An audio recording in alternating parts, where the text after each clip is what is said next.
नमस्कार बच्चों। आज की इस अपडेट में हम बात करेंगे सीबीएसई क्लास 10th और 12th के रिजल्ट की। ये रिजल्ट कब तक प्रिपेयर हो जाएगा, कब तक ये रिजल्ट आपको मिल जाएगा, इस चीज़ को समझने के लिए हमें समझना होगा मार्किंग को, यानी कि पेपर चेकिंग को। कब से स्टार्ट होगी या कब से हो रही है, कैसे पेपर चेकिंग होती है, कितना टाइम उसमें लगता है और किस तरीके से आपके मार्क्स अपलोड होते हैं, वो सारी चीज़ें हम यहाँ पर समझेंगे ताकि मोटे तौर पर हमें एक आइडिया लगे कि आपका रिजल्ट कब तक आने वाला है। ओके, तो जहाँ तक आपके एग्ज़ाम की बात है तो 10th क्लास की बात करें तो 18th को हिंदी का एग्जाम था, जो कि मेन सब्जेक्ट का लास्ट एग्जाम था। इट मीन्स 10th क्लास के एग्जाम ओवर हो चुके हैं। जहाँ तक 12th क्लास की बात है तो उनके कुछ सब्जेक्ट्स के एग्जाम रहते हैं, मेन सब्जेक्ट के ओवर हो चुके हैं, यानी कि अभी 10 डेज और लगेंगे। अब रिजल्ट की बात आती है कि रिजल्ट कब तक मिलेगा, तो इसके लिए हमें समझना पेपर चेकिंग को, आपकी मार्किंग को।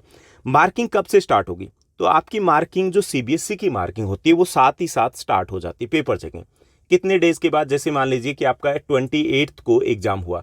अब जो 28th को एग्जाम हुआ तो उसके ठीक 7 डेज के बाद मार्किंग स्टार्ट हो गई थी, यानी कि कोई भी एग्जाम होता है उसके 7 दिनों के बाद मार्किंग स्टार्ट हो जाती है। क्योंकि इन 7 डेज में क्या होता है, जैसे आपके पेपर हुए उसके बाद उनके बंडल बनाए जाते हैं अलग अलग, और उसके बाद वो अलग अलग मार्किंग सेंटर के ऊपर भेजे जाते हैं। क्लियर, यानी कि उसमें प्रोसेस में टाइम लगता है, 7 डेज के आसपास टाइम लगेगा। तो 7 डेज के बाद, एग्जैक्ट 7 डेज के बाद वो मार्किंग स्टार्ट हो जाती है। जैसे हमारे पास लेटर पहुंचे, जिनकी मार्किंग ड्यूटी है उनके पास लेटर पहुंचे कि जिस डे को एग्जाम है उसके 7 डे के बाद जहां आपकी ड्यूटी है वहां पर आपको रिपोर्ट करना है। तो फर्स्ट डे जब हम रिपोर्ट करते हैं तो फर्स्ट डे हमें बताया जाता है, कुछ इंस्ट्रक्शंस होते हैं, वो इंस्ट्रक्शंस दिए जाते हैं, और उस दिन मार्किंग थोड़ी सी लेट स्टार्ट होती है क्योंकि वो इंस्ट्रक्शंस वगैरह, फॉर्मेलिटीज़ वगैरह में, टीम बनाने में टाइम लगता है। उसके बाद सेकेंड डे के बाद वो रूटीन में स्टार्ट हो जाता है। अब पहली चीज़ तो मार्किंग आपकी ऑलरेडी स्टार्ट हो चुकी है। जैसे हम हिंदी की बात करें, 10th क्लास के सब्जेक्ट जो हिंदी का एग्जाम था, 12th क्लास का उसी दिन जियो का एग्जाम था, तो इस सब्जेक्ट की मार्किंग कब से स्टार्ट होगी, 25th से स्टार्ट होगी, यानी कि 7 डे के बाद स्टार्ट हो जाती है। अब दूसरी बात आती है कि मार्किंग में कितना टाइम लगता है, तो मार्किंग में टाइम लगता है 10 to 15 डेज के आसपास टाइम लगता है। क्योंकि पर एग्जामिनर जिसकी ड्यूटी होती है, सब्जेक्ट एग्जामिनर जो होता है, वो 300 to 400 के आसपास आंसर शीट को चेक करेगा।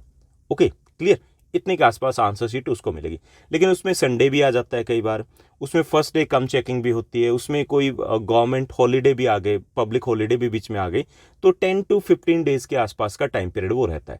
यानी कि जैसे आपके बाकी सब्जेक्ट की बात करें तो उनकी मार्किंग स्टार्ट हो चुकी है, जो एग्जाम आपके और हो चुके हैं ऑलमोस्ट सब्जेक्ट की। तो जैसे 10th क्लास का हम एग्जाम्पल ले रहे हैं या 12th के जियो का एग्जाम्पल ले रहे हैं, 18 को एग्जाम हुआ, 25th से स्टार्ट होगी। कब तक मार्किंग हो जाएगी सब्जेक्ट की, ऑलमोस्ट 5th ऑफ जून तक मार्किंग हो जाएगी। यानी कि आपके 10th क्लास की बात करें तो 5th से हम 10 तक ले लें, मैक्सिमम 10th ऑफ जून तक आपकी मार्किंग कंप्लीट हो जाएगी।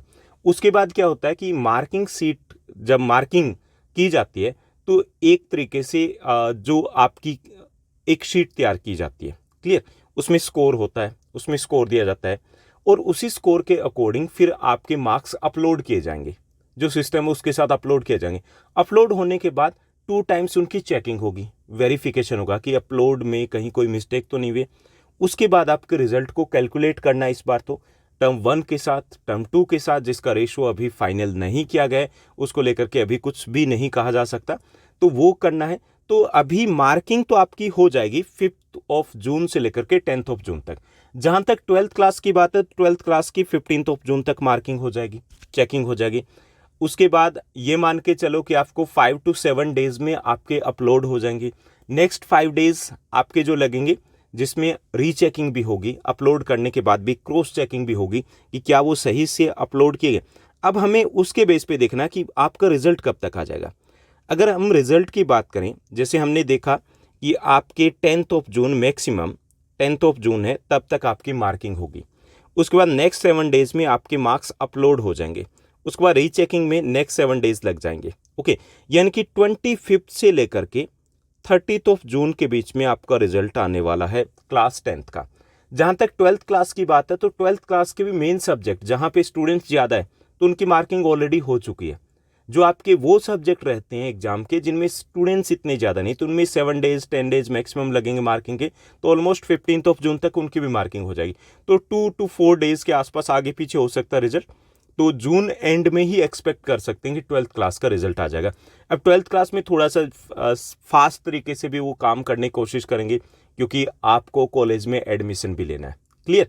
तो क्लियर हो गया ना, यानी कि जून के लास्ट वीक में आपका रिजल्ट आने वाला है। उससे पहले गुंजाइश नहीं, लेकिन उससे लेट भी नहीं जाएगा, क्योंकि ऑलरेडी हमारा सेशन थोड़ा सा डिले चल रहा है, लेट चल रहा है। और कोशिश रहेगी गवर्नमेंट की तरफ से, सीबीएसई की तरफ से कोशिश रहेगी कि आपका रिजल्ट जितना जल्दी जून में आ जाए, ताकि आप जो जुलाई के फर्स्ट वीक तक जो 11th के स्टूडेंट्स हैं वो एडमिशन ले पाएँ और ठीक तरीके से अपनी स्टडी को कंटिन्यू कर पाएँ। क्योंकि इस बार सिलेबस है उसमें किसी भी टाइप का डिडक्शन नहीं किया गया है, एज इट इज़ सिलेबस आपको दिया गया है। तो इसलिए ट्राई की जाएगी, कोशिश की जाएगी कि जून के लास्ट वीक तक आपका रिजल्ट आपको मिल जाए। तो रिजल्ट कब आएगा? 25 से 30 ऑफ जून, यानी कि जून के लास्ट वीक में 10th क्लास का रिजल्ट आएगा पहले, और उसके 2-3 डेज के बाद 12th क्लास का रिजल्ट भी आपको मिल जाएगा। अब इसमें एक और चीज़ है, काफ़ी सारे स्टूडेंट्स के कमेंट्स आ रहे हैं कि सर क्या तब तक 12th क्लास का ब्रेक रहेगा? बिल्कुल ब्रेक रहेगा। आपके एग्जाम ओवर हो चुके हैं, समर वेकेशन स्टार्ट हो चुका है, तो आपका ब्रेक रहेगा। क्योंकि जब तक आप अपने सब्जेक्ट डिसाइड नहीं करोगे, स्ट्रीम डिसाइड नहीं करोगे, तब तक आपका एडमिशन नहीं होगा। और स्ट्रीम या सब्जेक्ट आप डिसाइड करोगे जब आपका रिजल्ट आ जाएगा। हालांकि ब्रेक रहेगा, लेकिन जो स्टूडेंट्स साइंस के साथ जा रहे हैं, जो students medical, non medical, NEET का टारगेट लेके चल रहे हैं, जो स्टूडेंट्स आईएएस आईपीएस का, सिविल सर्विसेज का टारगेट लेके चल रहे हैं, तो उनके लिए ब्रेक नहीं है। उनको इस टाइम पीरियड को भी यूटिलाइज करना है ठीक से। अपनी जो भी आपको लगता है कि शॉर्टकमिंग्स है, जहाँ पर आपको लगता है कि नहीं हम कुछ अटके हुए हैं, उन चीज़ों के ऊपर फोकस कीजिए। हॉलीडेज़ है, ब्रेक है, एंजॉय कीजिए, लेकिन थोड़ा थोड़ा स्टडी के साथ कनेक्टेड भी रहिए। तो ये थी अपडेट, और जैसे कोई ऑफिशियल कन्फर्मेशन आती है, अपडेट आती है, तो आपके साथ शेयर कर दी जाएगी। उम्मीद करता हूँ कि ये अपडेट आपके लिए काफ़ी ज़्यादा हेल्पफुल रही होगी। आज के लिए बस इतना ही। Thank you, bye bye, have a nice day.